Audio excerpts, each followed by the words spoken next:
So we're going to wrap up the repairs on this thing. We switched out the blades, fixed a few damaged items, checked the oil, went over the whole mower, and it's ready to roll. It will serve him very well for a very long time.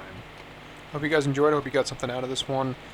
Definitely check out some of these other links. I'll have the series for rebuilding this tractor and probably my tractor series of videos. Until next time, thanks for watching.